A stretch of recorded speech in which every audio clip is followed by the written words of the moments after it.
چلے میں تو اس بات پہ بھی بڑا راضی ہوں کہ پہلی دفعہ اہل سنت میں ایسا ہو رہا ہے کہ وظیفہ ملنے پر لوگ نعرے لگا رہے ہیں۔ فرماتے ہیں اگر صبح پڑھے گا تو 70,000 فرشتے شام تک، اور اگر شام کو پڑھے گا تو 70,000 فرشتے صبح تک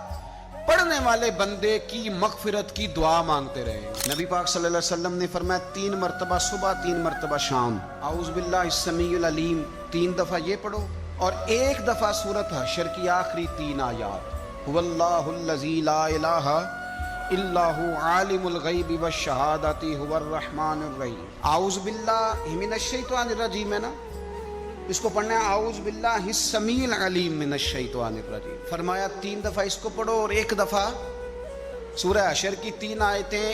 1 دفعہ صبح اور 1 دفعہ شام۔ صبح کیا ہے، شام کیا ہے؟ تو اعلیٰ حضرت بریلوی فرماتے ہیں صبح سے مراد ہے آدھی رات ڈھلنے سے لے کر سورج نکلنے تک،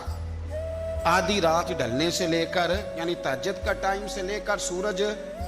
اور شام کیا ہے، دوپہر ڈھلنے سے لے کر مغرب کی اذان تک، یہ شام ہے۔ اب سن لیں، یہ ترمذی کی حدیث ہے سیاستہ کی، نبی پاک نے فرمایا جس نے 3 مرتبہ اعوذ باللہ پڑھی اور 1 بار سورہ حشر کی آخری 3 آیتیں پڑھی،